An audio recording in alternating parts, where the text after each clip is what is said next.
Of the countless awful things that could have been done to my person and mine conscience, I believe all were done this day. For in the past day, I have been dealt unconscious at least several times. I have been kicked and beaten and bitten and chewed by actors and animals. I have been cursed and rendered blind by a desert creature called a were-jackal or a jackal-were. And lastly, I have been corresponded with by the Hierophant, with whom I still harbor much mistrust. For recently, I received a vision I believe to be from the Watcher, where I saw, or rather heard and experienced the Hierophant delivering the orders to his new Inquisitor General to conduct an attack on the Perian city of Brig. I have not spent much time in the company of Perians, I'll admit, but the one in our party appears to have good intentions, with regards for most people. We left the smuggler's gin aboard the cart previously owned by the Turgi, and it continues to serve as our only shelter as we traverse the desert eastward towards Perian, passing through a place called the Cursed Oasis. The Jackalwares, so far, serving as our only obstacle on our way to the mountainous border crossing. A few tricks from our party, a captivating mirage spun by Inara's skirts, the overwhelming spiritual radiance brought by Francis's faith in the lost, some well-placed magical shots from Plato, and, of course, my stalwart bravery was enough to defeat them. My greatest and only hope is that Diana is still alive and in good company, and that she stays clear of that place they call the Rinse, for if she enters, the way that Mr. Ardavian describes that place, I fear I may never see her again.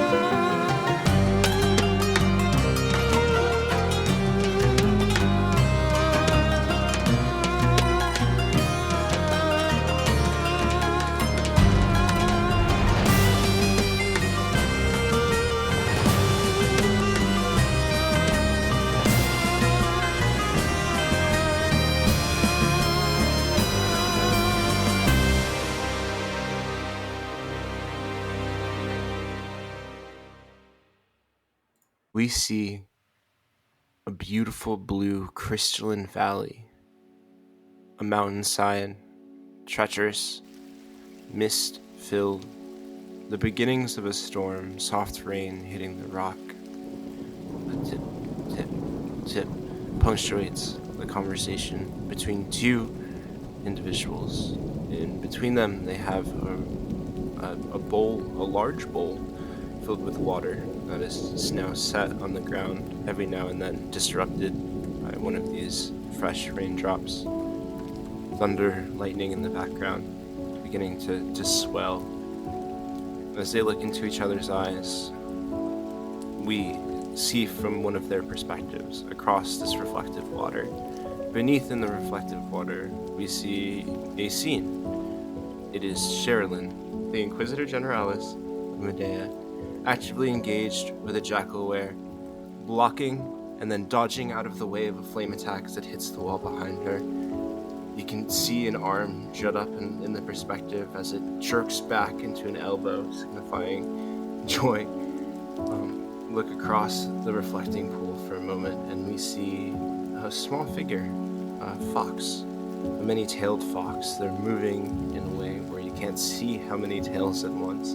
They're wearing a small but kind of adorable bib, a little vest that fits them, that is emblazoned largely with the symbol of the lost. The little fox looks out across the reflective water, directly into our perspective's eyes. She is strikingly beautiful, Diana. Thank you for sharing her with me. We hear a voice come from beneath us. I don't know who these friends are, but I can tell she's enjoying herself. I mean, look at her. She's fighting back to back, arm to arm with them, and those are not her men. Maybe she's believed me.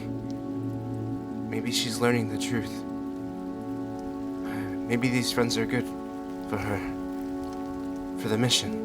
The fox kind of does it. I know one of them quite well. Really? The fox says, yes, but that's a story for another time. But I'll make good on my promise of stopping them from following you any further. I'll meet them at once. Are you ready to go now, Diana? Another time, Diana responds. That means we'll see each other again.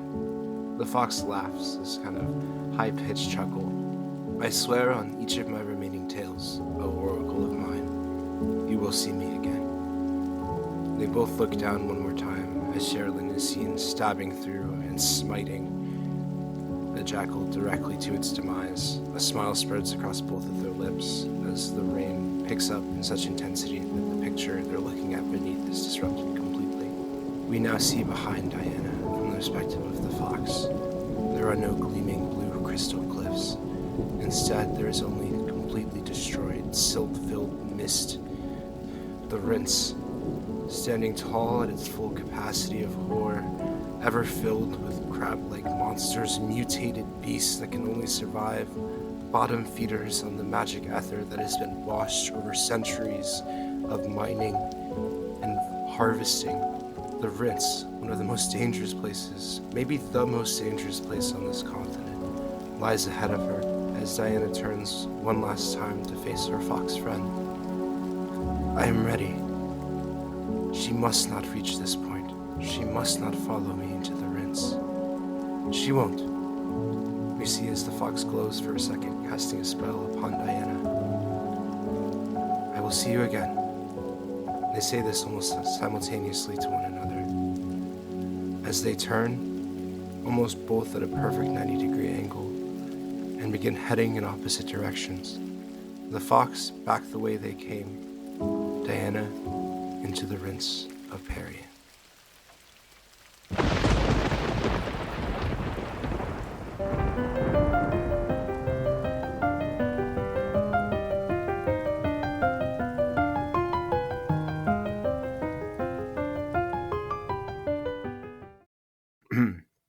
Sherrilyn, as you lay, your eyes closed, exhausted from the pangs of desire throughout you for more slip, as you begin to take a rest inside of the cart, as the day begins to give way to night in the desert, inside of the Sungate ruins that guard the southern plateau of the eastern border of Luxoria. Once again, the message comes to you. Inquisitor, report. We were separated during the events of the meeting, but your duty of investigating Perian warcraft remains priority. Report location. We'll send agents. She's just shut her eyes when she receives this mental message. And her eyes shoot open. Again, not seeing much except grayscale. But she thought, this day could not have gotten much worse, but here we are. And I firmly believe that until this point, she had genuinely thought she was never going to hear this person's voice again. And she completely freezes up, a million thoughts running through her mind. I think that most predominantly, she would be thinking, does he know that I know what he's doing? Does he know that I've been experiencing these visions? Does he know about herself and Diana? And she would hinge on him not knowing. She would think that above all else, that Diana was most important. She's in a vulnerable state right now. She doesn't want to attract him directly to her location. She's not in a state of being where she could easily vouch for herself. And at the same time, she also doesn't want to put the people that she's with in imminent danger, as she herself does not trust the Hierophant. Not anymore. So she would respond by not responding, by saying instead, Inquisitor General Estalder, wandering in the places between. I am your fastest rider. Give me their location, and I will meet them. Praise the Watcher. No response. She laces her fingers behind her head, lets out a deep, resigned sigh. Well, hopefully no response is a good response. She's thinking to herself. You continue. Do you attempt to do your short rest? Yes, she's going to attempt to rest. Sherrilyn, you attempt to rest, kind of lose track of keeping time. 5 minutes goes by, maybe 10 minutes goes by. Your eyes shut. Not that it matters much in here with the light coming through. Your eyes completely black with the curse of the nearby oasis set in at present. The voice once again appears in your head. Inquisitor, they will meet you at Seekburrow. I will meet them there. What's everyone else doing as Sherrilyn rests inside the cart? You do see in the distance, it's a dense ramp, but you do see your allies, Leilani, Mikkel, and Vork, accompanying the massive wave of horses that you all have down the ramp and through the sun gate in your direction. Every time. It is like an insult. But at least they can pull the cart. Alright, I will get them strapped back up here, and we can make our way forward. I'm thinking not the cursed oasis. Oh, I look at Inara, who is butchering jack-o'-wares. Not butchering, bleeding. Fuck, alright.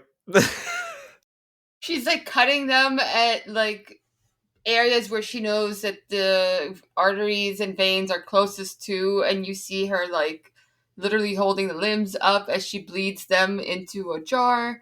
And on one of the scorch shredders, she's got this like little, I want to say like a mechanism sort of, where she's got a flask that has a cork in it, but there's a tube coming out of the cork. No. And she's punctured one of the No. what were they called, like Tumors? tumors, yeah. And there's something like a suction device, you know, where the flask is a vacuum, and when she punctured it, it starts to ooze in, and she's collecting whatever is in the tumors, which I like to think is like a bright orange, almost like glowing from all the sunlight that they absorb. So yeah, there's just a lot of fluids. Gross. But no dismemberment. Oh, that's good. Yes. At least all the bodies are intact. They're intact, they're just less internally. So you're just exsanguinating them, sort of lancing them. Yeah. Oh, it's happening again. The blood is so hot to the touch. Like you can't hold the glass. You have to hold it by like the top of the glass as their blood like is boiling. Some of it hits the sand and it kind of steams up, melting through a bit. Which she thinks is so fucking cool. Because again, while she knows of them and she's read about them, she's never been allowed far enough to explore and potentially hunt. So she's having the time of her life. Like, Inara is at the fucking playground here. So that is gross. what's concerning. Yeah, just an apps every time a new horror. While the rest of you are throwing up, apparently. I'm not throwing up. It's just like, I've kept my lunch, thank you very much. yeah, you've got like a little thing and you're sucking the stuff out of them. It's very gross. Waste nut, want nut, she says as you look at her judgingly. Speaking of which, do you still have those ankeg eggs? Waste not, want not. She like pauses, like she was trying to hold the beaker, I guess, at the edge so that she doesn't get close to the boiling blood, and just like pauses in her movements, realizing that she's completely forgotten about them. They're in her bag of holding with the thousands of horseshoes that we took off of the horses. And she goes, huh, wonder what happened to them in there. And I guess since Sherrilyn is short resting, so we are not moving immediately, and while she waits for all the fluids to leave the bodies, she will pull out or take off her bag of holding and reach in and pull out the remains of the ankeg eggs, I guess. Yeah, as you summon the ankeg eggs to your hand, reaching into it, the smell is immediately overwhelming. I want to contest that. Rot requires oxygen. You said there's no oxygen in the bag. There was oxygen inside the eggs that dissipated. Oh. Oops. Also, this isn't a bag of holding, right? Yeah. Isn't there enough breathable oxygen in there for like 2 weeks 10 minutes. Or something? Is it 10 It's 10 minutes? minutes. Oh, yeah, those eggs are rotted. I'm sorry. I mean, no, I knew they were dead because I completely forgot that they were in there. So she takes them out. She goes, aw, pity. And I guess she's going to start tossing them onto the sand. Like, she's not going to keep rotting eggs. Even she has her limits. Yeah, Actually, yeah. absolutely. Where is Francis in this moment? I am sort of interested. He's sitting outside in like the shadow of the archway. He's basically facing the cart because even though Sherrilyn is resting, he still is like she's gonna try something. She's gonna push herself. So attentive. Yeah, I think if Francis's focus is on the cart and Sherrilyn therein, I think me and Inara a little bit further away. I approach. I get a little bit closer to Inara, looking over my shoulder at Francis, and I say, "Speaking of strange substances, what is it you know about slip exactly?" That's an interesting question. She looks up at you. I know of its hallucinogenic effects.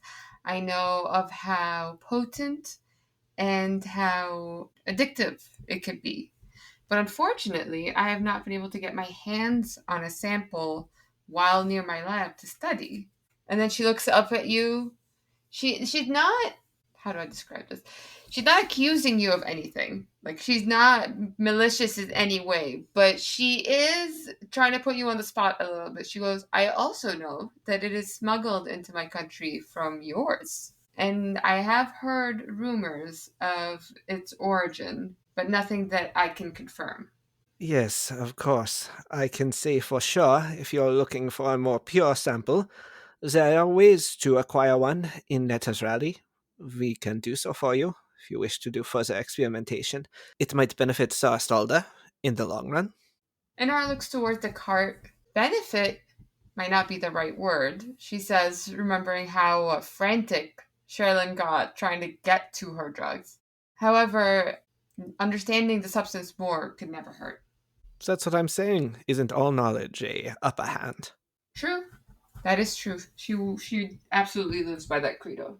You all see Mikkel occasionally glance in your direction, and as he's the only one setting the horses up to the cart, with Sherrilyn missing and Work just kind of watching him. I'm so sorry, Mikkel. I'll go help him after this little exchange with Inara.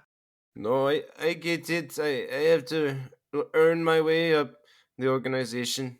You are listening to Rock too much. I can help you with the horses. Okay, thank you, because there's so many of them.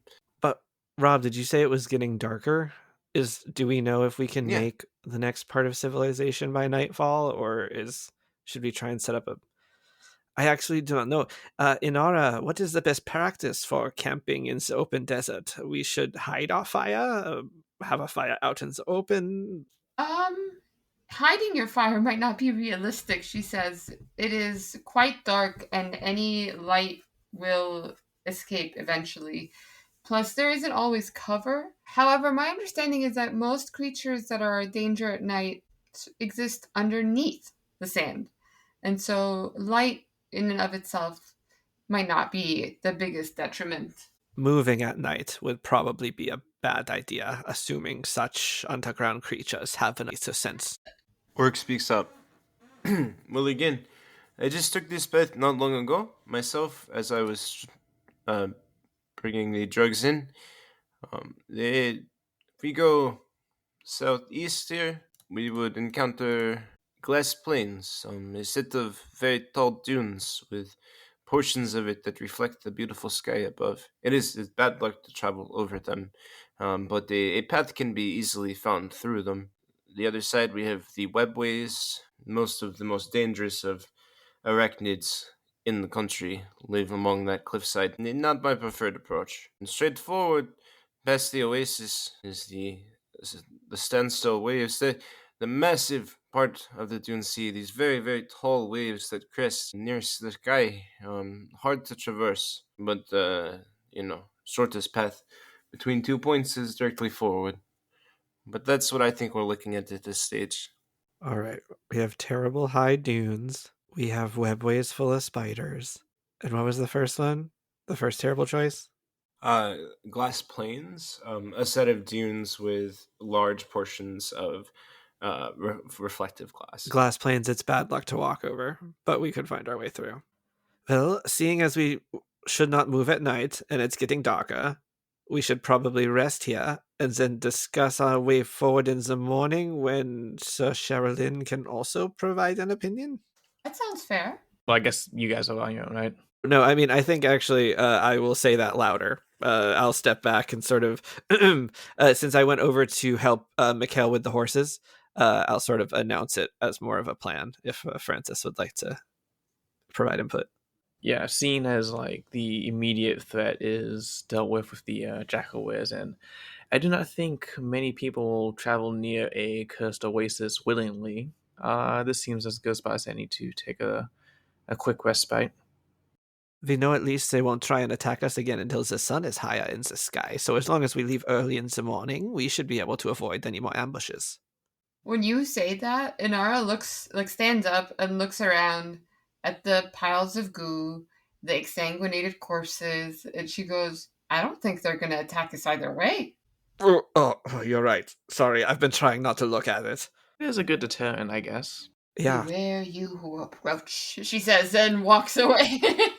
All right. Well, we can create a fire on one side of the gate here. At least then we will be protected from being viewed on a higher part of the plateau, and the frightening countenance of the corpses might protect us otherwise. I assume we should split the watch between the three of us. Sir Stolder looked quite exhausted. I'll take the first one, he says unsuredly, realizing he's made this suggestion. And I guess climbs up to the top of the cart and will take the first watch. But I'm not going to build the fire. One of you will have to do that. I want to try. And she will hurry around and gather some like dried bushes, like fallen branches from around these palm trees. And she's actually going to see what happens when she adds some of the jackalware blood to the dry brush. Remembering how it steamed and sizzled on the sand, see if what happens when you add it to something flammable. Huh. Roll me a She'll D20. probably also repeat that experiment with the tumor ooze. Straight D20, it was a 12. Okay. Yeah, there's kind of this sizzle, and it's almost like an acid effect with the first blood, with the werejackal blood. And you can see the earth below kind of like begin to sink just a little bit as the heat kind of traverses throughout, but it's not hot enough to catch a fire. You do the same thing with the stuff from the tumor, and right away, like a pop, the entire brush explodes into flame, starting at the inside and then quickly spreading to the outside. The fire bursts forward. Inara looks giddy with all the knowledge that she's gaining just being out here doing her chores. I do hope you're being safe over there with that fire. Yeah, sure, always. She doesn't even look up for what she's doing. Does not, like, fully acknowledge what you're saying. She's just so used to people telling her to be safe. Her mom, her sisters, her brother. She's like, yeah, mm-hmm. I take it then you are going to be busy with the fire? She looks down and then looks back up to you and goes, it's done. As I imagine, she's been adding more to it to see how big of a flame she can grow. So there's a healthy-looking fire already going. Well, we only need a campfire, not a beacon, so try to keep it to a moderate-sized flame. She looks down at it, realizing there's more than enough light and warmth. Okay, fine. She will then... She's going to actually suggest to Plato, she's like, can I take first watch instead? Oh, yes, absolutely. I would love to get some rest. And she's going to collect some materials and start working on making some kind of sound machine for Plato. You remembered. So, Sherrilyn, you've got a shield, right? That I'm sure is propped up somewhere. She had it on her during that combat encounter, so I think it's safe to say she brought it back into the car with her before she laid down to rest. So yeah, she'll go into the cart trying to tiptoe so as not to wake you. But she's definitely looking for either a piece of discarded armor or your shield, something metallic and maybe hollow so that she could attempt to recreate thunder sounds. Yeah, I'm fairly certain she would hear you. She's a pretty light sleeper. And she's been laying on her back, trying to shut all of these things in her mind down, but she only just had this communication with the Hierophant minutes ago. So she winks one eye open, and she says, what do you think you were doing? She startles for a second. She goes, oh, sorry. I just need to borrow your shield, breastplate, really any piece of metal that you're willing to part with. Her hands flop down on her chest, knocking on the metal breastplate that she is still in because she just couldn't be bothered to take it off when she laid down. She's so exhausted. And she says, "Why on earth do you need these things?" She pauses for a second and goes, "Experiment? Does it involve fire? No, I'm all done with that part." Oh, yes, well, I suppose you may borrow the shield, but please do not melt it or catch it ablaze if that's even possible. Surely it's possible with you. Anything is possible. Please bring it back in one piece. She looks so proud of herself for having already given that impression that anything and everything is possible when she's involved. I promise I will do my best not to harm it. And doesn't say much else, just in case you change your mind about the shield. She just picks it up and hops to. Before leaving the cart, she will also use one of the bowls that we have, or that she has, I'm sure, and scoops up some water out of the barrels and takes that with her as well. So she's got the shield and some water, and she's gonna go sit in a corner next to the fire, back to, I guess, part of the gate, so that she can keep an eye on either side, but also try to put as much distance between her and the cart as she can, because she knows she's about to be noisy. And you looked exhausted. How considerate. Sherrilyn lays her forearm back over her head and tries to go to sleep again. So fucking funny. So you're like, I'm gonna take the first watch and do the noisiest thing anyone has ever done. And you recreate a thunderstorm. Yeah, I'm just gonna go over here. Good luck, everyone falling asleep. Plato's regretting it. Part of The the reason question, do you why take she wanted to watch? go first. Do you do any watching? Like, do you do any, like, watch out? It seems like a pretty focused hour. Do you do I any, like, feel looking like for danger? Or she would look up sparingly. So she is attempting to keep that like on her mind, but she does get a little distracted as she tries to recreate the sounds of rain by pouring like some water into one bowl and then pouring it back into the first bowl. She's banging on the shield with different pieces of stone and metal, or stone and, I guess, branches to see what sounds the closest to thunder to her. So yeah, you hear clank, clank, bang, water. Bang, clank, bang, water. Plato sleeps like a baby. Sherrilyn's plastering her hands over her ears. Francis is outside the cart and like one eye shut, but the other eye just open, watching Inara just like clang against the shield. It's like, what Just is going there's her on? silhouette. Yeah, a little far from the fire, her silhouette. Just we see just banging shit together and pouring water. And then like every, let's say, 15 minutes, she'll stop for a second and be like, oh shit, and looks up and quickly looks back, forth, right, left to make sure she didn't miss anything. roll me a perception check. 10. Okay. Yeah, it's near the end of your watch. We'll say in the last couple minutes. It's the last time you look up while you're doing this. And as you look up and kind of over, you see directly south from you something in the sky for just a moment or two. And as your eyes kind of follow it to wherever it lands on the ground, you do see just barely. There's a huge wave-like dune in front of you, a very sharp incline, almost triangular pointed top. And right behind that one, there's a slightly lower dune, and you see black smoke billowing from the top of that second dune. And that is where, so behind this cursed oasis, it is those massive wave-like dune structures, and on the behind the first dune, on the second dune, there's definitely some sort of encampment where something flying just landed, and at present there's black smoke billowing out from above the first dune. She'll take note of it, but definitely won't be too worried, I guess. Yeah, so she's definitely not that worried about it. People, dragonborn tribes, others travel across these dunes all the time, and so long as nothing is moving directly towards them, then she'll just make note of it to keep looking in that direction first, once she remembers to, and goes back to what she was doing. And what she's basically doing is she's using her magical tinkering ability, and she's trying to record like a 6-second long message in a bottle, using these sounds for Plato so that she could give it to him. And my assumption is that you can like uncork the bottle, and every time you do, it plays that sound. 100%. This is well within your capabilities to do. Just roll me a performance check to see how well with these materials you capture the sounds truly of a thunderstorm. Nice.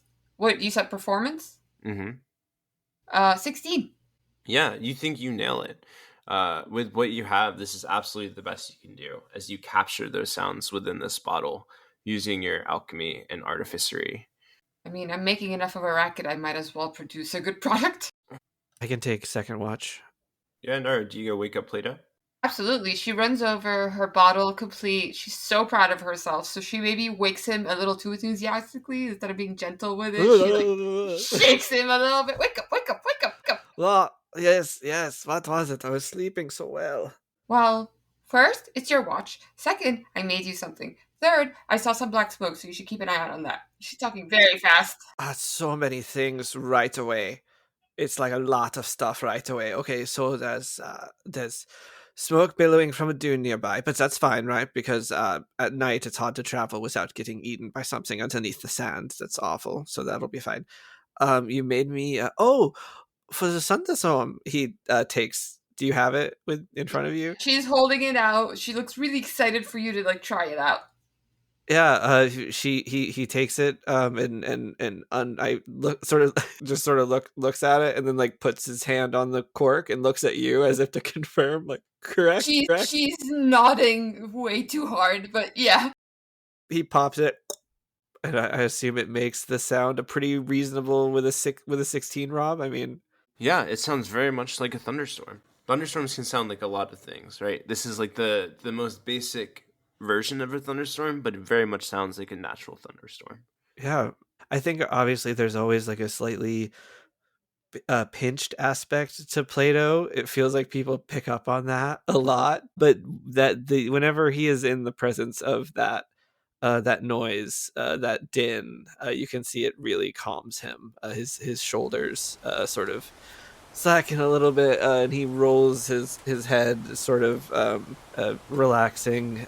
You can see he just noticed how stiff he was, and sort of smiles gently.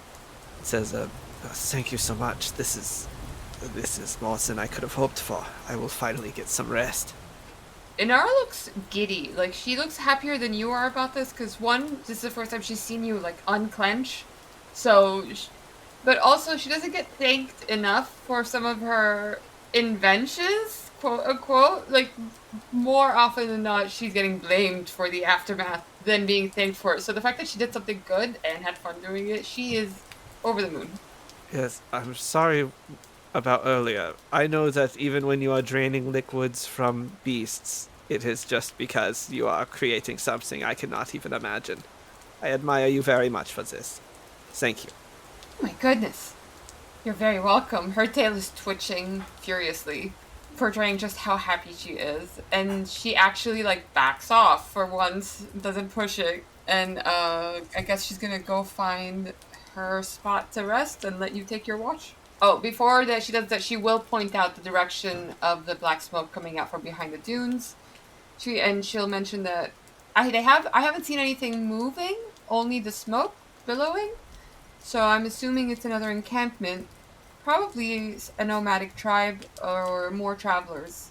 Thank you very much. He pulls out from his pack the goggles of night and affixes them over his glasses a little clumsily. They don't fit naturally over his glasses, so he looks a little goofy as he turns to look towards where the smoke is coming from and says, "I will keep a weather eye," and he will start his watch. Yeah, as you do this, roll me a perception check. Quick question, Francis. When you sleep, do you meditate or do you sleep? You meditate. That's how you can have the one eye open. A natural 20. Yeah. You look up and kind of follow your eyes, the goggles portraying it as if it was daytime through its magics. And as you follow the path, you see flying above the billowing smoke 3 very small dragon-like figures that seem to be kind of encircling the smoke and chasing. How dragon-like are we talking, Rob? Are they dragons?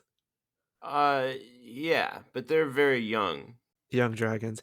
And I wouldn't be necessarily like put off by that, because there was a dragon that I saw be part of the Luxorian That was the first council. dragon. That was the first council. dragon you saw. It was This is definitely the second first dragon I've ever forth. seen. Okay, well that's extremely impressive, and I love seeing them. I'm frightened, but Inara told me that it should be fine, and dragons aren't necessarily to be feared in this country. In fact, I know from the dragonborn runes that have been around that they seem cool. So I will definitely keep a very close watch on that, like to the point of even academic interest, because I don't see a lot of dragons and I like knowing about stuff. So I'm like, observing their patterns and sort of trying to figure out what it is they're doing. But I'm not going to raise an alarm unless they head in our direction. Yeah, roll me an insight or investigation check as you watch. I have a feeling I'm going to be much better at investigation just based on kind of my whole build here. Oh, look, I'm even proficient in it. But I rolled much worse. A 10, 6 plus 4. Yeah, I think with the 10, after watching for a while, you at first think these wormlings are fighting each other, as it looks kind of vicious and brutal what they're doing in the sky here within this smoke. But after watching for a while, for a good hour or so of watching their movements, you realize there's repetitive movements here. This is a dance. These wormlings are in a dance with each other, high up in this black smoke. Plato attempts to draw a diagram that's a series of arrows that almost look like a football play, as he realizes that he's recognizing patterns. During this time, behind you, Francis, you said you're resting outside of the cart? Yeah. Francis would be outside. All right, Francis. I don't know. So how aware you're sort of aware while meditating, but still in a conscious state. But your meditation fully takes over in this moment. Where are you laying? What are you sitting on? Like just actually sitting on? Mm-hmm. He'd be sitting on the sand, like in like where the shadow of the arch was kind of casted down, so it wasn't like on the hot sand. There's only blackness. As you become very alert in your meditation, you look around and there's just blackness. You feel a solid texture beneath you as you find yourself on a wooden bench, your legs kind of dangling into this void, this darkness that's completely surrounding you. And then you see, almost like it's loading around you, but very, very slowly, the picture, the reality around you comes into view, starting just inches away from you, as you watch it very, very slowly fill in front of you, bit by bit by bit by bit. You find yourself in a boat, a fishing boat, a small fishing vessel, and it takes a couple of minutes for the boat to fully appear around you, and it doesn't stop as a beautiful lake is shown, or sea, or ocean. You're unsure where you are until the light around you hits this coastline, and at once you know you're somewhere off the coast of Honhap, and you are in a fishing boat by yourself. There is a paddle in front of you, as well as a fishing rod. It's crude, rudimentary, it looks handmade, and to the left, a series of fishing nets. Behind you, your senses come into view. You realize there's a big boat, a big bucket of bait. It looks like mealworms mixed with other different insect carcasses, all kind of harvested for different sorts of fish that live in this area. It is serene, the wind and water kind of working in harmony to create this beautiful melody that fills your ears as this meditation comes fully into view. You see something out of your peripheral vision. It's a ways away, and it's just gently floating on the wind. But you see a peach blossom, gently floating, sliding. It'll require a little bit of work to get the boat over to where it is, and you don't have much time if you'd like to catch it. And he said there's like a crude paddle in the boat. Seeing that peach blossom, he is going to immediately just pick up that paddle and then start just rowing the boat towards it. Hell yeah, roll me an athletics check as you use your might here to try and drag yourself across the water. 13. It's hard. There didn't look like there should be anything resisting you in the water here, but as you push against it, it is taking much, much more work than you'd expect. You begin to feel exhausted, exerting all of this energy to barely move at all across this clear water. A couple minutes go by, and as you look, it feels like the blossom, is just floating midair now, waiting for you. And after some time of working through this water, sweating, drenched in your own sweat now, you find yourself directly beneath this blossom, floating in the air, almost just out of your normal arm's reach. You'll have to stand in the boat. He's going to gently place the paddle down behind him and then very carefully stand up in the fishing boat and try and like reach out towards the pedal for the blossom. Yeah, it falls softly into your hand. You take it. The water ripples beneath you with signs of active fish life. Nothing else seems to fall out of the sky as you return to your benched position within the small sailing boat. Is it like a bunch of like fish now around the boat? Yeah. More and more as you begin looking around, you see bubbles and bubbles as it seems there's plenty of fish beneath. Francis is going to like look at the peach blossom and then look at all the like activity that's now coming around his boat, and he'll look at the crude little fishing rod that's in the boat as well. But then he's just going to look back behind him and with his other hand just take a handful of the bait and then just throw it into the water. Francis, after a couple of seconds, the water beneath you begins to sink, as if a massive presence has opened its mouth beneath you and begin to take in the water.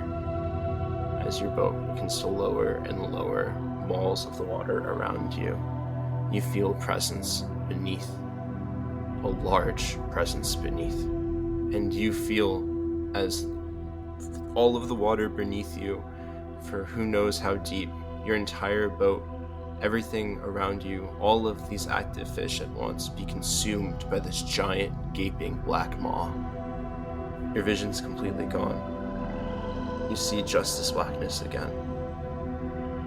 Breaking through, almost cracking through, these small glimmers of gleaming gold begin to fill your sight. It's hard to look at, difficult. You wake up. Your long rest complete.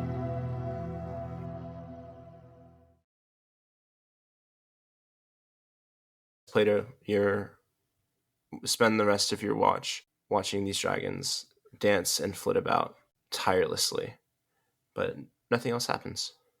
Who do you wake up to take third watch? Well, I want Sastalda to continue resting, and also I never want to wake her up without her expecting me to do so ever in my life. So I am going to go get Francis, I suppose, who is halfway or partially meditatively awake. I don't know if he's... As you look at him, he's fully glowing. His skin is glowing. The same light that's projected out of his, as you like go around the corner from stopping to watch this, he's been glowing this whole time, but you've been staring at the dragons. It's like night vision goggles. I turn to look at Francis and I'm like, oh! As just each pore of his body seems to be leaking this beautiful, brilliant light. Whoa. And it all fades at once as his eyes open, as he's out of this vision. As he gleams gloriously, becoming both man and silhouette. Is it a light that I recognize at all? Is it the light of the lost? Is it the light that's on his sensor? Is it It is. It absolutely is. Yeah, I suppose after he's done gleaming, whatever that's about, I will gently wake him. Francis, pardon? Yes. Yeah. Good morning, Plato. Hey, so when you sleep normally, how bright are you? He is gonna give him like the weirdest, like confused and like half awake like look ever. Like, are you trying to mess with me right now? Kind of deal. Okay. Look, so maybe I was talking to Inara too much, and I need to reset kind of where I think things are normal. You glowed, were glowing. You more very bright. You were gleaming as you slept. Are you still wearing the goggles? I've put them up. They're like above. They're on my forehead. They're pushing my hair back in a kind of goofy way. You know, like when you wear a headband. So there's like strands a bit above. Francis is gonna look at you in the goggles and then like look at the fire and then be like, "Are you sure you just didn't look at the fire for too long?" Pretty sure, but that's fine if you aren't aware of your wonderful gleaming ability. So you and Sherrilyn, lot in common?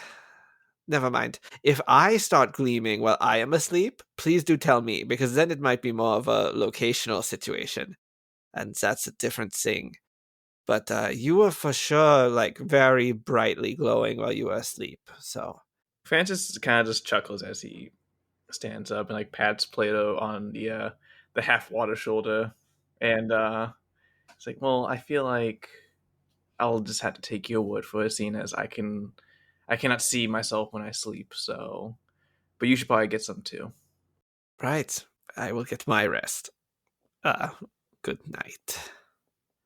And sort of suspiciously, because, like, The normal one. Francis was, like, the one other guy who wasn't gleaming. I don't know. It makes sense to him. Francis has been a very good priest, and, like, I think he suspected underneath it that there was something chosen about what was going on there. But to just see him glowing was kind of a different thing. And he also doesn't know how to convince him that he was glowing, which is extremely frustrating for him. Makes more sense for Francis to be associated with the divinity than Sherrilyn, for sure. I think Plato had been developing a theory that whatever Sherrilyn was connected to divine wise is like why the Hierophant was not into having her around. But Francis had just kind of been a good priest until now. But he is going to lovingly find his little place to rest, and he is going to gently uncork Inara's lovely bottle next to his head and listen to the rain and fall asleep, and wake without a headache, and have no have no tension in his shoulders as he falls asleep almost immediately, free from insomnia, free from the rain sickness. Little water baby. I after reading into my magical tinkering a little more, it's continuous, but it can only be heard up to within 10 feet of you. That's actually great, because I would hate to make like everyone listen to my white noise machine every time I fell asleep. So I have it nestled pretty close to me, kind of like amid a pack, and I just uncork it, and I fall asleep easily. Beautiful. Sherlyn, I will say you also wake now at the start of Francis's watch. Having reached your full capacity for rest, you can lose that point of exhaustion. Unfortunately, the curse is still there, but it is dark out, so your eyes are unaffected. It feels completely normal right now as you awake in the back of the cabin, pretty drenched in sweat, kind of soaked through. Oh, gods. She immediately would try and shed the breastplate, the other pieces of armor that she'd left on. She'd see that her cotton underclothes were completely drenched. This is no good. Seeing as it is dark, she will exit the back of the cart, and now that she can see fairly well, she's going to find Harkin to go into her saddlebags and find a change of clothes. Yeah, you easily do so. Harkin, appreciating your presence with several huffs, and kind of pressing his large, muscular face and mane against your shoulder. Oh, good to see you too, boy. She pats his nose, stroking it. I'm just fine. You can see I just needed some rest. It's been a long day. He looks a little spooked as you open your eyes big when you say long day, and he sees them. They have gone completely black, just a Oh, little bit off put. these? She points at her eyes, which are now a completely different color. Hopefully a temporary arrangement. Still me. And she would reach into the saddlebag and find him a carrot, hand it out to him. Yeah, he like extends his whole jaw and eats the entire carrot and like puts it in there and then like chomps it really really fast. Rummaging in the saddlebags that she had just opened to retrieve the carriage. Of course, her clothes are in the same bag as the carrots, obviously. And she's going in to get the spare shirt and the spare pants. And as she does so, she's talking to this horse as if it were another person. She speaks more candidly to the horse than she would to another person.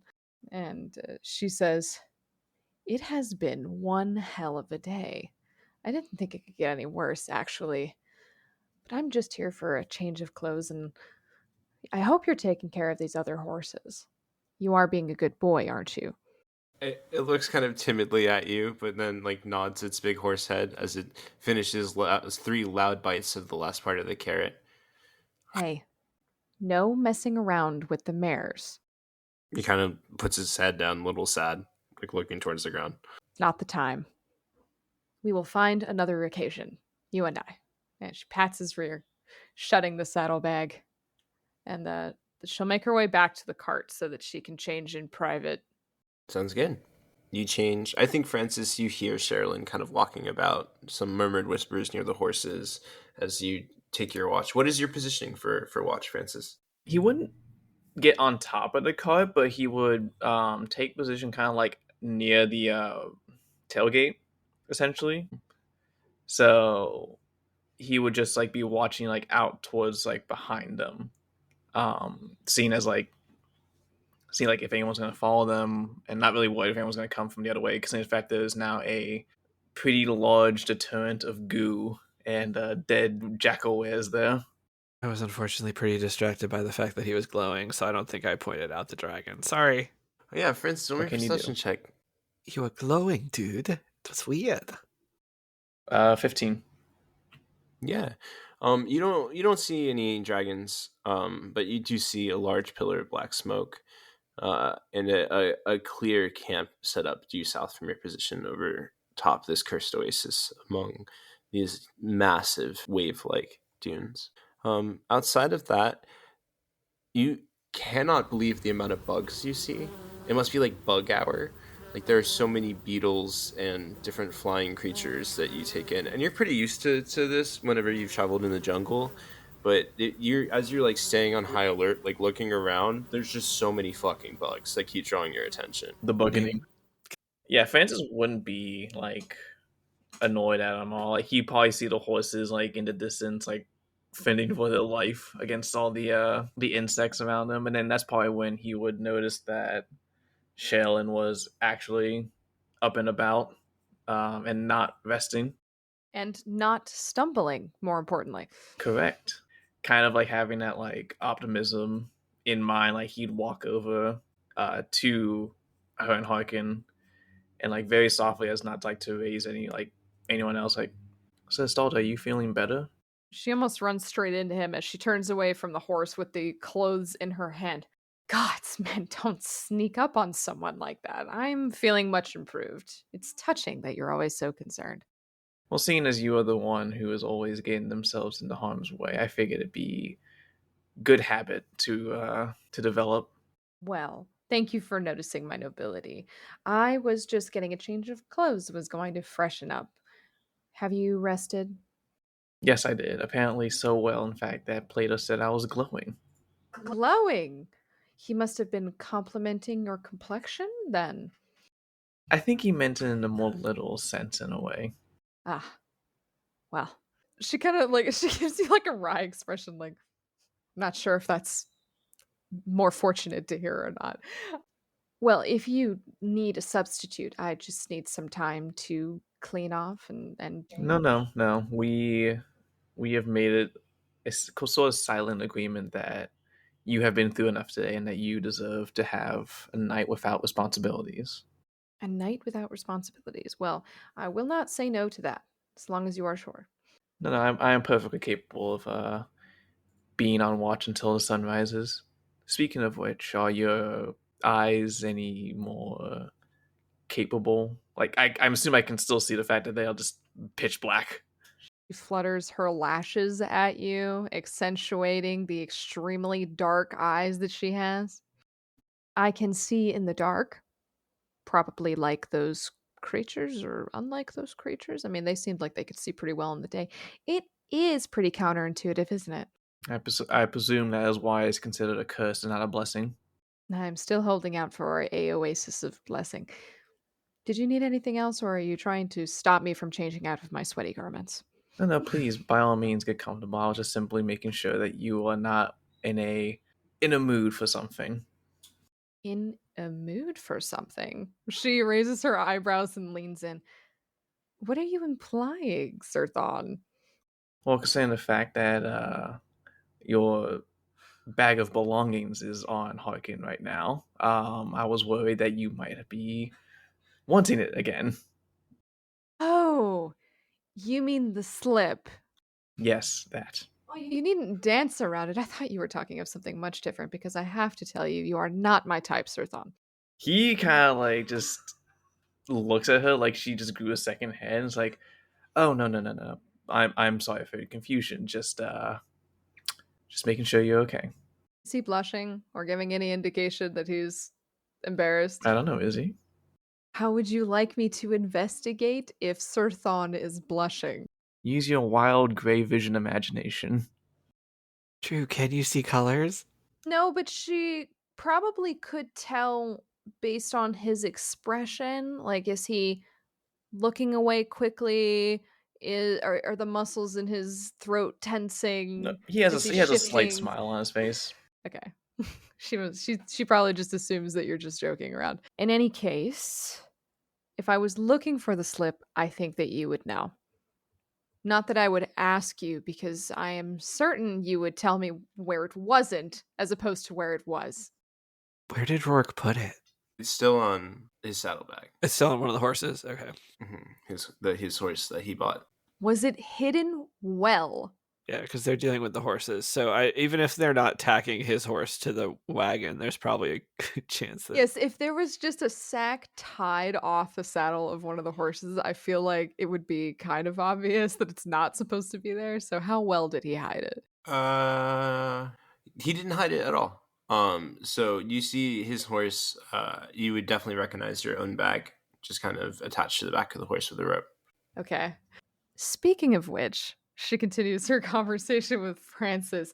She sees this bag, and it really is just a cloth, a big piece of cloth that has a bunch of jars in it, and it's tied to a saddle of another horse, that one of the many horses, and she begins walking towards it with the intention of grabbing it off of the saddle. Remembering back to when she sacked him in the face, he's not going to grab onto her to like keep her back immediately, but he's gonna like follow closely behind, like a half step to the side of her. You would see her go up to this sack and untie it from the saddle and turn around, and with the sack clutched in hand, drive a firm finger into your shoulder. Sir Thon, you were with me in a moment of weakness, so I will say this. Do keep a close eye on me with this substance. And if I was acting as I was before, perhaps you should stop me. But in most other circumstances where I am acting as I usually do, as I am right now, witty, perhaps arrogant, do not stop me from consuming this substance. It has been a boon, although the side effects have been troublesome. Francis will take a moment to one, like, realize and appreciate you being very straightforward and upfront with him about how you feel about slip, both the pros and cons of it. And then he is going to very gently holding push the sack more towards you and say, while I do have your health and well-being in mind, and I do know the dangers and damages this substance can cause, I also know you to be a good judge of timing and knowing when to use it and when to take risks. So if you need my advice on it, I'm always here, but I will trust your judgment 9 times out of 10. Timing and not character, it would appear. So please prove me wrong, Sir Thon. I feel like that is more up to you than to me. Can I just say, out of character, I love that this discussion is being had by the two people that have no previous experience with the substance whatsoever. Yep, good luck. Like, the It's two of okay. you are acting like you've got this down. It's a great representation of a personal experience versus a cultural or political one. I've dealt with drug addicts before. Yeah, Francis has been saying he has an experience with people who deal with addiction, and Sherrilyn is just getting an addiction. It looks like she's also said she has experience with recreational drugs. Yeah, so. I think it's just the fact that the two people who are very withholding of their experiences are now sharing said experiences together. Yes. Oh no. I look forward to your drug addiction.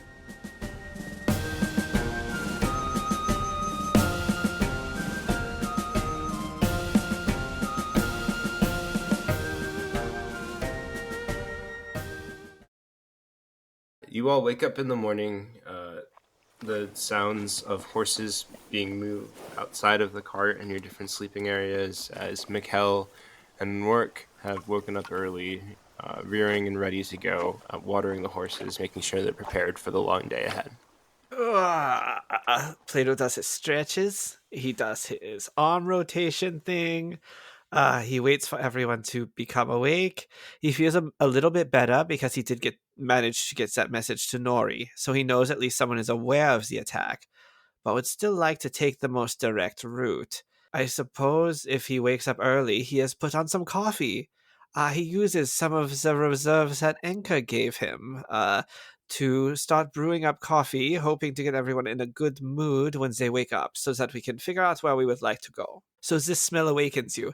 I imagine Perian coffee is a very specific brew. It's quite strong, but I've watered it down a little bit to allow for other people to enjoy it.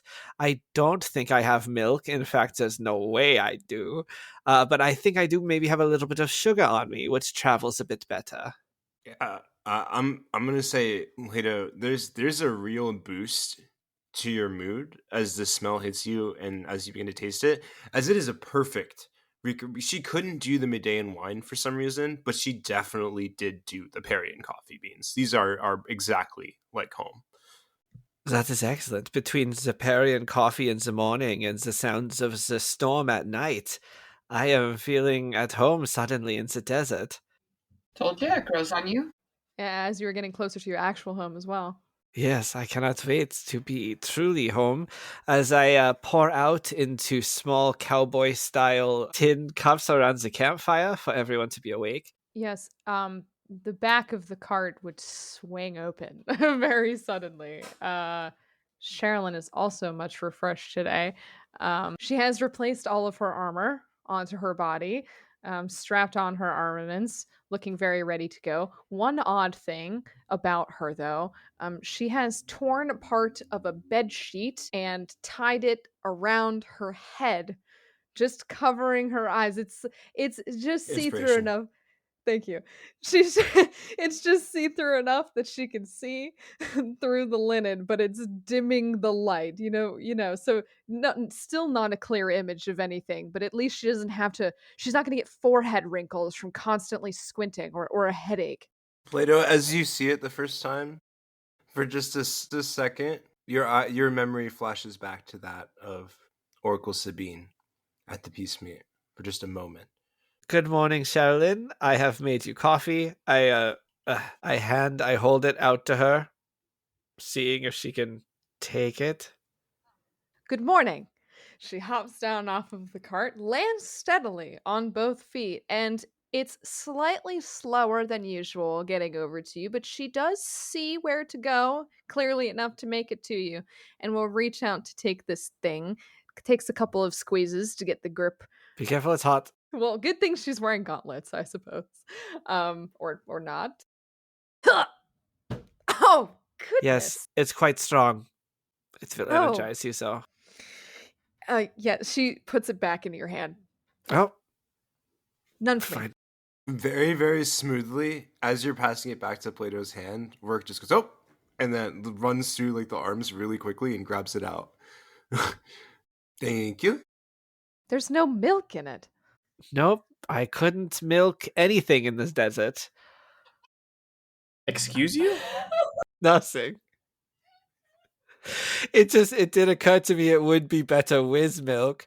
And I looked around and I found, let's say, a dearth of milkable creatures. What did you put in it? Sand. It's got granules. Sugar, it's sugar. Ugh. Fine. Where do you think we should go? Seekburrow. His eyes go wide. How do you know the name of that place? Good, implying that you do know that place. Of course I know the name of... I know where Seekburrow is. It is, Begins walking away with the coffee, and you hear him whistling. Take it, Rourke. He leaves. Cute whistle. I want to cut back. I have it on good authority that a certain person might be there. Who? Who's at Seekburrow? No one should be at Seekburrow. Why is that? Why should nobody be at Seekburrow? I was told Seekburrow. Because the rightful heir of Seekburrow has been taken as a prisoner to Honhop.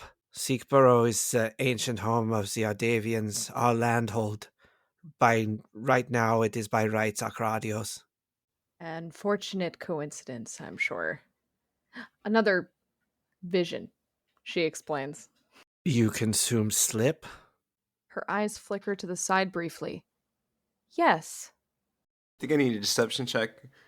Don't worry, I am not insightful, but let us see. How can you really see her eyes if they're shrouded? Yeah, You'd see the darkness behind them, evidently.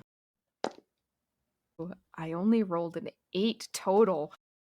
jeez. Let's see. You look at her eyes and mouth. She's generating a normal amount of saliva. It's very obvious that she hasn't consumed slip with your passive insight. The body betrays you. I look her over, but I instead just feel the deep paranoia relit again. She lies to me. Seekburrow is the only land left to the Ardavians. The rest, my grandmother donated to the skilled order of farmers and agriculturists. It's outside of Netter's Rally. Is far from Brig? Far from Breg. I see. You see she's twisting up her lips. She's clearly thinking about something. Plato remembers that he believes that you love Diana. He remembers the last time he read your mind and how that's like the one truth about you. So even though you're lying to him right now, I don't think he's going to push it because first off, he wants to keep his goddamn spell slots and he can't read your mind every day, Sherrilyn. He just can't do it. It can't be every single day. He needs that second level spell slot. Don't you wish you could? Yep, I wish I could. But right now, he thinks it might have something to do with Diana. So and he said that's who you expect to find somewhere, and you said it was a vision, and he doesn't believe it's a vision, but he thinks that Diana must be at Seekburrow. And I'll tell you what, he does want Diana. He's begun to believe that she's of great political importance to him. So he's going to play along. He's not going to give you any more information, but he's not going to hide anything from you here. What is the quickest way there? The way we are already taking, once we reach Netta's Rally, it is not a far travel outside of the city. I see. Would be good if you would take me there. A gesture of alliance. A gesture of alliance, yes. That seems fair to me. We will have to go to Netta's Rally first, so... Good. Well, then, eventually, I would like to see this family estate of yours. Compare it to mine. I cannot say I have had much hand in its cultivation. I visited it once or twice, but myself I grew up in the sluice. My grandmother, as I said, forfeited the land, and my mother followed her example. So... She's twisting up her features. She's trying to spin this as a positive experience for Plato, and she's really struggling to find it being positive. But she's only doing that because she's afraid that he's going to change his mind. And detect your thoughts. What was that? And try and read your mind again. I mean, Or you know I can perhaps do that, right? Yeah, so I think right now in her head, she's really like trying to picture her own home. Like just really get a clear image of my house, the estate, the land, you know. At the very least, you can be constantly afraid that I'm reading your mind. All right. Rob, what is the straightest way through? The straightest way through would be directly through the cursed oasis, or you can stay along either path on the webways or on the glass plains. Not going to the webways. That's like the fucking bottom of my plans right now is the webways. So, Sherrilyn, if you are so amenable, I say we should skirt the cursed oasis and make our way as directly as possible towards the gorge that leads to Perian. Of course. We are in agreement. Is anyone else awoken to the smell of coffee? Francis has been awake, so he's kind of just like off in the distance. Now standing in the shade with the sun coming up, kind of watching Plato and Sherrilyn talk together. Out of curiosity and flavor-wise, when does Francis prepare his spells? I've always sort of wondered. I know for clerics, some do it at midnight and some do it like when the sun rises. He does it at first light. At first light, okay. So that's like what you've been off doing. What tomfoolery will my party get up to today? Looks at his spell list. How can I properly predict what Plato and Sherrilyn are going to do and what Inara is going to do on her own? I was going to say, Inara is virtually an arsonist. I would be more concerned about that. When I make a mess, I deal with it myself. Thank you very much. Also, I resent arsonist because that implies intent, and 9 times out of 10, when something is set ablaze by my hand, I don't see it coming. But that one time with the tumor, that was intentional. The blaze is still very much going. That's what I'm making coffee on, is the fire made by the Tuma. It's raging. So, Inara's also been awake for a while. She wakes up very perky, even for her, because she had a really good night. In addition to sleeping uninterrupted, because she took first watch, she also, successfully created something that Plato, of all people, thanked her for, so she's still riding that high. My good sleep is your good sleep. Yeah, absolutely. And so I imagine she woke up to the smell of coffee. She's very excited. Something smells amazing. And so she starts out with preparing her experimental elixir first before joining you guys, which this time... Potion of Swiftness works so well. I can't wait to see. Yeah, no, healing. Regains hit points equal to 2d4 plus my intelligence modifier. That's not bad. Healing, but not the kind laced with drugs. Pure healing. Not yet, anyway. That's what it says on her label. On that note, actually, Inara is up right now, right? Francis, when he sees her walk out of the car, is actually going to walk up to her, and he's going to take out of his little bag the potion of healing that he got from the same merchant. And he's going to walk up to her and I was like, so you remember what happened to Sir Stalder yesterday when she drank hers, correct? She got all jittery. He's going to hand the potion to Inara. Do you think you can figure out what's inside it? Oh, yeah. And she, snatches it out of your hand. I think I can absolutely figure that out with what I have on hand. Because while I appreciate the gesture of you giving me this potion, I would rather not have a crippling 5-minute addiction to slip. Why not? Could be fun. Did you say why not? No. Why not have a crippling addiction? Not try it out. No, crippling addiction. Oh, I'm just offering you this coffee, Inara, and the idea is that I think we should skirt around the cursed oasis. She turns to look at Sherrilyn's blindfold at the mention of the curse. Sure. Because, hey, look, maybe you can, if we think the curse did it, maybe you can take some water from the oasis and do an anti-curse. She looks like a demon hunter from World of Warcraft. It also seems most direct, and I want to get on the road very quickly because I'm afraid the jackal-wares will come back in the sun. Yes, we know. You must warn Nori. We must get the break. Let's go. Actually, that's not taken care of, but Nori did contact me with a sending spell, and I warned her about the imminent threat of the Medean cult. Well, that happened. It did, yes. I kept it to myself, but it did happen. You said Medean? Specifically. I did say the Medean cult. Why did you do that? Because I was done obfuscating the threat to my people. So, if we were to enter Perian land with a Medean in tow, would that cause issue? No, not when you travel with the son of the Ardavian house. Seems like quite the gamble that you're asking of me. I don't gamble. You have marked me as a terrorist in your country. Your Hierophant did that. We should just get ready to travel, sensing the heightened emotions of the party. Inara sipping on her coffee. She started out just... Do you like it? Watching you guys. Oh, she loves it. Plato turns to you like, oh, thank goodness. She absolutely loves it. Excuse me, Rourke? Yes? Can I just have that cup back for a second? It's empty, but yes. Damn it. Never mind. Inara leans close to Plato and goes, I think you just escaped a scalding. Yes. Thank goodness he takes several steps backwards. Anyway, I was saying we should head across immediately, and maybe we can find an anti-curse solution there, and then we will maybe meet the dragons.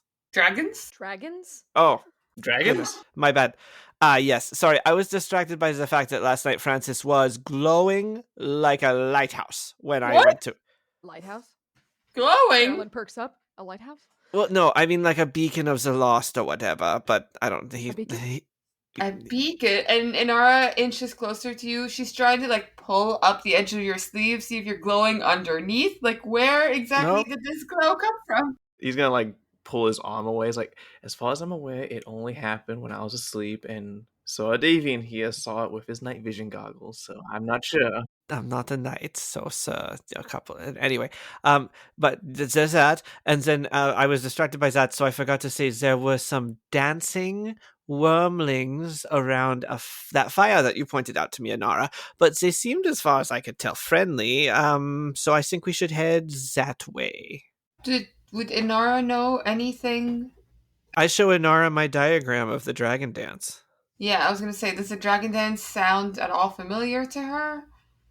I'm gonna say no. Thing.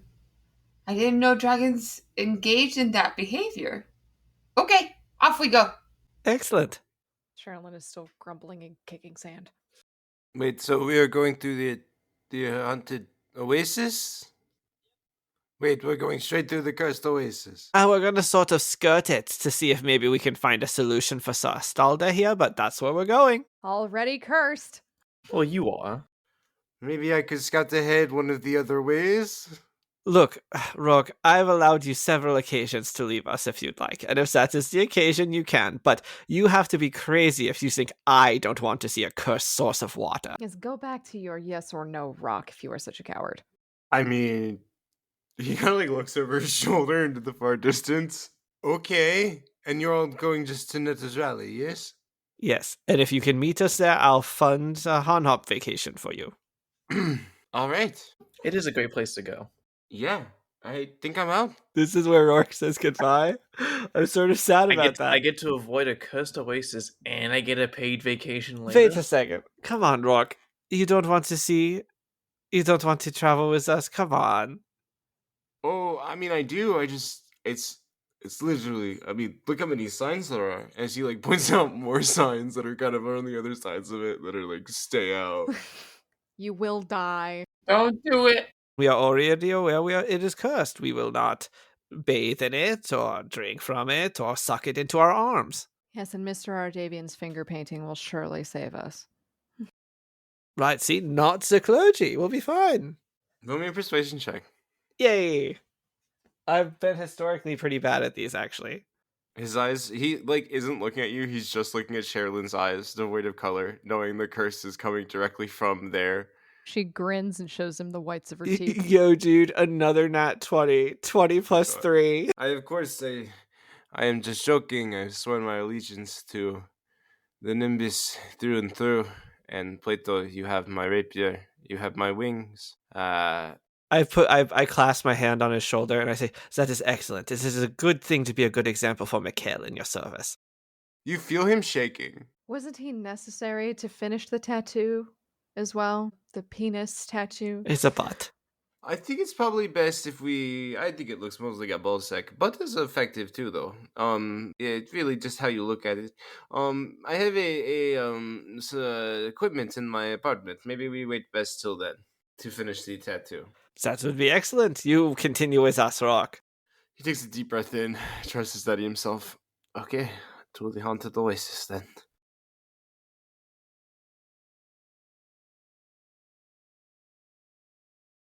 It's not that big of an oasis. It is kind of sprawling. It's bigger than the last one you visited, but it is definitely the most direct path to begin your descent further into the Dune Sea and towards Netter's Rally.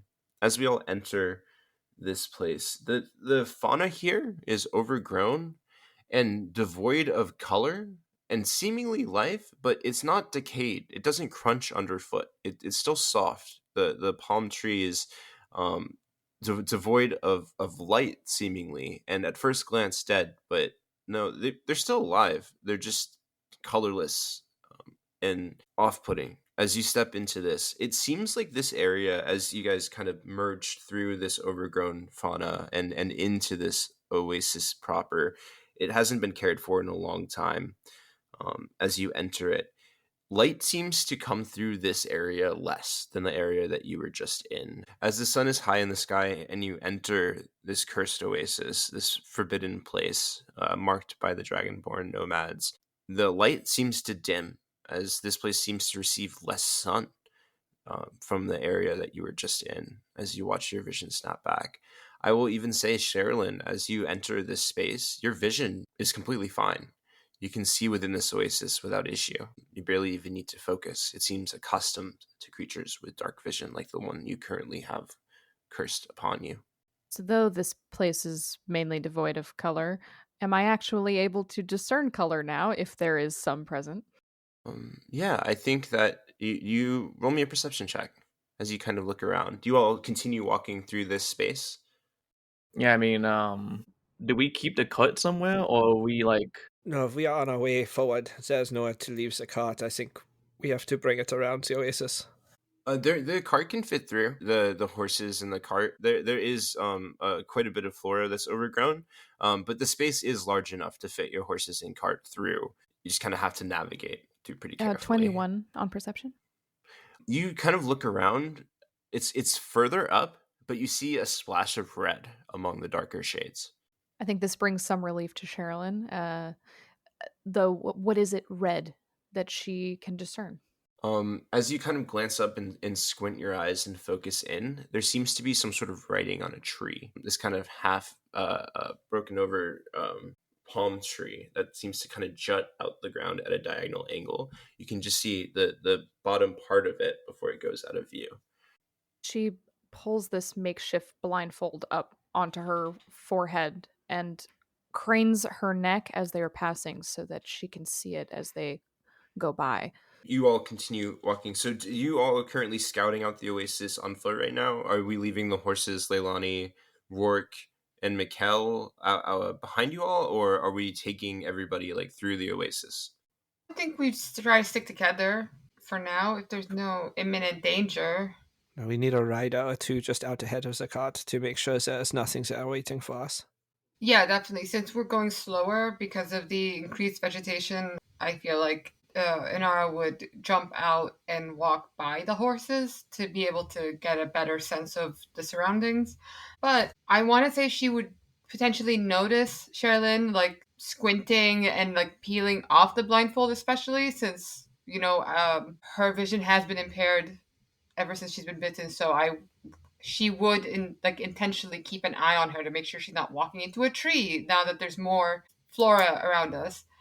Seeing her like squint towards that one specific point and like try to look closer, Inara would look in the same direction to try to see what she's looking at. Can she see something in red, or is this something only Sherrilyn can see? Yes, Inara, I think I gleaned something. Yeah, you look that same direction. You definitely see a marking in red at the base of this tree. From your angle, as you all get a little bit closer here, are either of you on horseback? No, she did say she at least would step down and walk by the horses. I think Sherrilyn's probably guaranteed to be on her horse, so she would be up on her horse, yes. There definitely seems to be, it's at an angle, but there's definitely, you can see half of what looks like some sort of sigil or marking in red at the base of this tree, in large writing, as you all move closer. And again, it gets darker as the light seems to fade out more and more the further into this oasis that you go. Does she recognize the sigil? Yes, does the sigil look like the writing we saw before? You'll have to get closer in order to see. I will slow down the cart and allow them to move forward a little bit ahead of us to get a look at it, since it seems suspicious. I don't want to bring the cart all the way up to it. And also, the last time it got dark like this, I think was perhaps when we were in the valley or when the moths attacked. So I'm not going to cast light or anything because I don't want any moths coming to us. I will just lower my goggles of dark seeing. Sounds I good. feel like as Inara and Sherrilyn go towards the sigil, Francis with Plato in the cart, and as it gets darker, Francis was look over to Plato and see that he now has the goggles and just chuckle to himself. Like, I guess he don't have to hold on to me anymore. No, not for now at least. Do you guys see anything? Is it okay up there? There's this marking on the tree. We have to get closer to get a better look at it. Well, go ahead, Zen. What's everyone's passive perception? By 12. 15. Yeah. As Sherrilyn says, we have to get closer to look at this. Francis, you swear you saw movement beneath her just for a second. Sir Stalder, you sure you want to venture closer to the mysteriously bright sigil when we are losing light? Is there something amiss? Just given our past encounters in the desert, I do not see it as totally safe to just go headless into the night or sunless day. Is there another path past the oasis? I think we need to clear the sigil if we're going to continue forward. And we ignored the last one. It's fine. I can see. Well, the last one was just a symbol, right? Does this look like more of the Dragonborn writing? Well, I guess we can't see from here. Inara, does it look like more of the Dragonborn writing? You said you would approach it. She is leaning forward, trying to squint. Also, I don't think the dimming light would be bothering her because she has dark vision. So to her, I guess it would maybe look a little clearer. Is it becoming any more recognizable? Yeah, as you get closer and closer, I will also say this palm tree that seems to be growing at a diagonal kind of ends the densest part of this vegetation. In front of you, it opens up a lot for quite a ways. I will say, though, even with your dark vision, you can't seem to see past 40 feet, 50 feet into the darkness ahead of you. And with that, even with the light coming in above, you see the tree line or like the cacti, the different plants in the distance, and the like you see the tips of them kind of radiating with the sun, but it just gets darker and darker the further you go into this space. You do see the base of the writing now. It's clearly recognizable as the letter S in common. And as you get closer and closer to the tree, there's more writing on the tree. And as you kind of crest it, Francis, are you keeping watch like of the under area of Sherrilyn and Inara as they walk forward? Yeah, he's basically watching like a hawk as the both Sherrilyn and I just walk towards his sigil. Hopefully it is not a snake. Inara and Sherrilyn's shadows begin to smile. You see the shadow itself kind of open itself, and on the ground, reflecting the light, have these huge white grins. So Stalder, your shadow appears to be rebelling against you. What are you talking about? She'll look down. That Inara stops immediately and looks down at the ground. Yeah, with how dark it is, I mean, she's still under this condition that changes her eyesight. Is she able to discern her shadow from the rest of the unnatural shading that is in this area? You kind of like look down and you see the horse, and then you do see your own shadow. It's actually like very prominent and dark. And as you look at it, it waves at you. A huge smile. Oh, that cannot be positive. I don't like this. She raises a hand hesitantly and waggles her fingers in hello at her own shadow. Yeah, it doesn't stop. It keeps doing the same movement. It's just this black figure, this white grin, and its dark hand mimicking your own on the ground. Just as she's waving at this creepy shadow, she says, "Right then, we should decipher what these sigils mean immediately." Inara? Inara's frozen in her spot. She's never looked more terrified. Like, I think you found her one, like, trigger. Like, she's fine with the ooze and all of that, but this is not okay. Well, isn't that interesting? Anything that I could roll to see if this is a recognizable curse or the effect of some sort of evil god or blight in this place? yeah, absolutely. Or perhaps even if I recognize it as the thing from the Valley of the Ancients. I'm about to say, like, is this darkness like magical, or is it kind of just part of the curse? Go ahead and both of you can roll me an Arcana check as you continue forward. In common, written on the tree, as you guys kind of crest the corner around the palm tree growing out at a diagonal, you see the word news written in bright red. And it doesn't take long to decipher the source of the bright red, as laying on the other side of the tree is a corpse. This is definitely written in blood, and it is the corpse of a dragonborn nomad, long since decayed, its hand touching the base of the palm tree on the other side, its arm like kind of cut open. and you see News, the S on the bottom of the tree. Does it look like this was a dying message, or more like The dried blood on his palm. Yeah. Okay. Plato, Francis, what did you get? 16. I got a 9 for Arcana. Francis, you're not quite sure. It's definitely off-putting and eerie, and as you're kind of paying attention to it and looking, you see movement under your own feet begin to scramble. Just kind of blurred visions. Plato, with a 16, you've heard tale before of monsters that take the form of folks' shadows, and then when they're alone or separated from the group, the shadow will take the life of the person they're mimicking. All right, everyone, stay close. At that, Inara will scramble back. In that moment, directly from the north, the far north from the shadow, you all hear something, almost in response to Plato saying stay close. You all hear different things, but Plato, you hear yours first, and it's coming from very far north, as you hear in Waldo's voice, Plato, it is so dark down here. Where are you? I can't see through the mist. My legs. Plato goes white as a sheet. Sherrilyn, to the east of your current location, you hear a feminine voice, panicked. Sherrilyn, run! Run! I can't control him, run! You hear a fire begin to build, the sounds of crackling coming from the east. You're a knight now, but you hear the familiar voice of your mother, echoing out of the darkness. Horse backs up a few steps towards the cart. Inara, you hear a very familiar voice. She used to greet you almost each morning. She ran your favorite breakfast food cart, her and her 2 daughters. And you hear all 3 of them kind of laughing and giggling. Inara, good morning, fresh bread. You hear the 2 girls echoing, your favorite, your favorite? You recently saw all 3 of them at the end of the table, in a laughing position, their bodies completely decayed and destroyed by whatever affected the Feast of the Commons outside of the peace meet.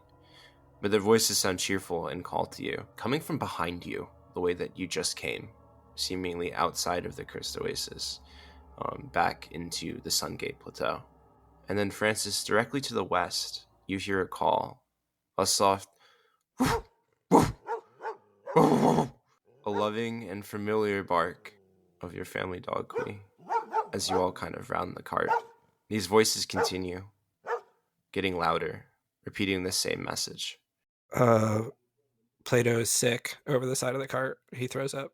Can each of us only hear our respective... Coming from each different direction, yeah.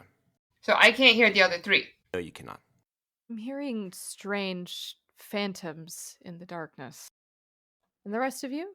Sherrilyn, you hear the roar of your father coming from that same direction. Inara staring back towards the direction we came from, because that's also where the voices seem to be coming. And she goes, I don't know if this is real or not, but maybe it's the dead trying to warn us back. Maybe we should turn around. I do not think it is a warning. Plato's just retching.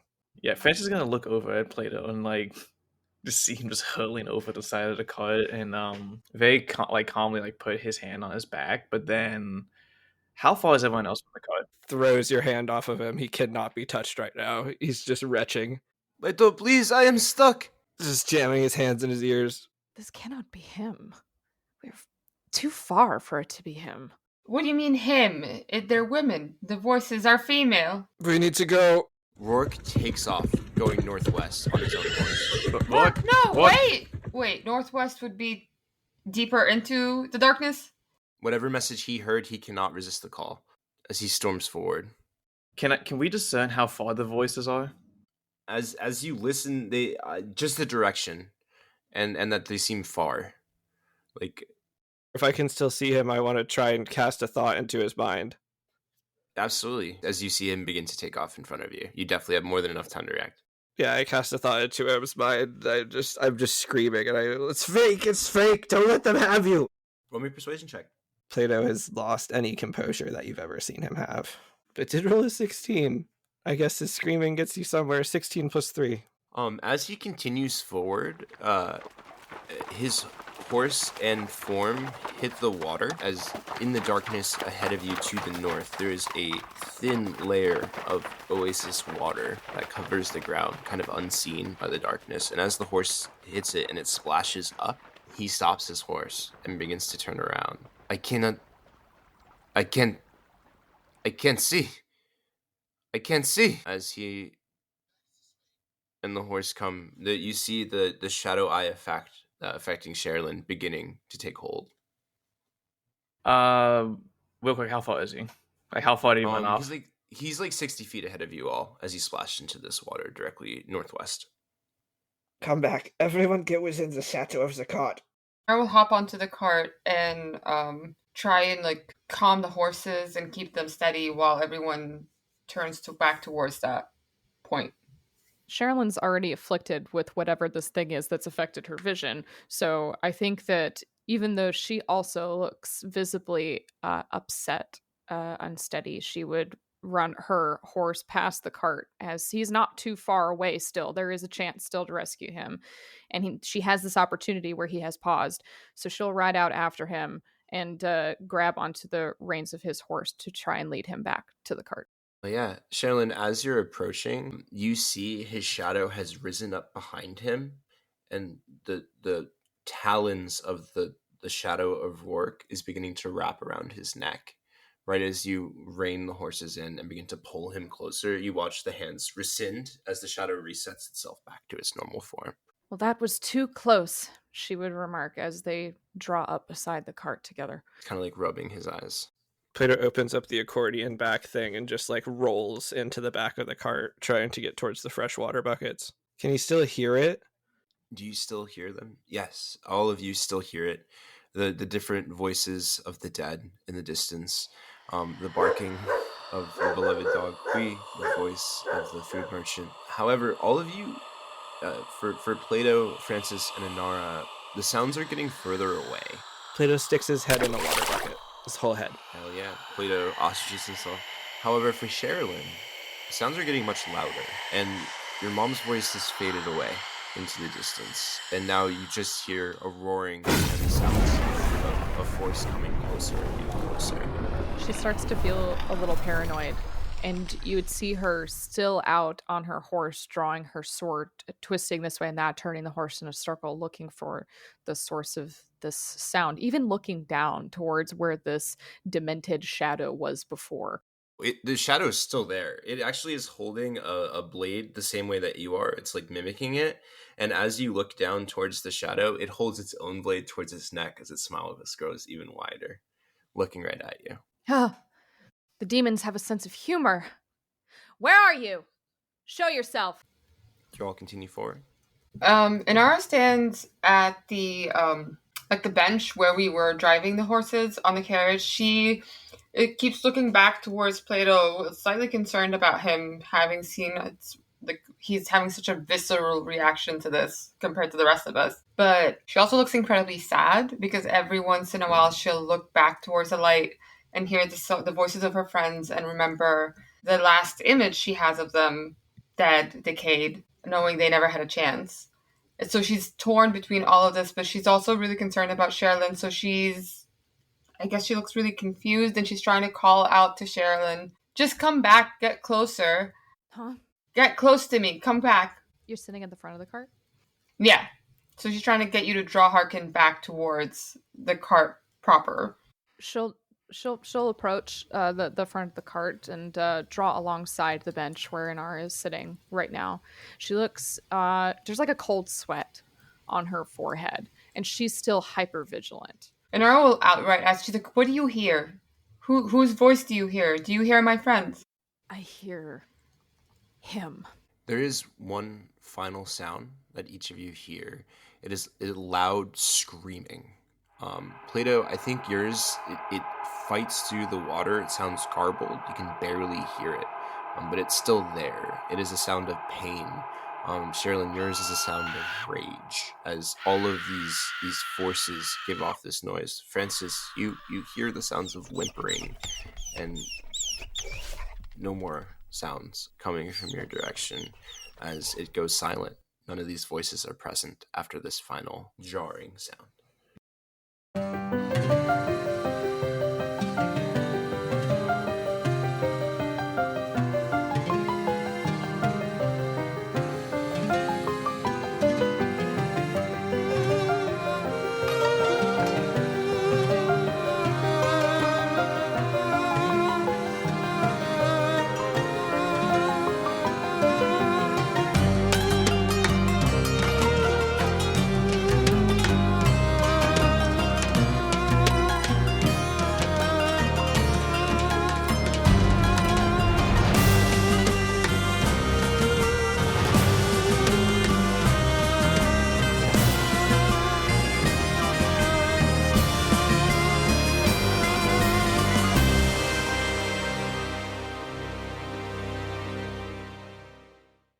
Hey everyone, it's Mickey. Thanks for listening to this ep of The Lands That Make Us. We really appreciate you supporting real people making real things. Thank you, Julia Folkart, for our art, and Dustin Goddard for our theme song. Join us on Discord and share us with your friends. Thanks again.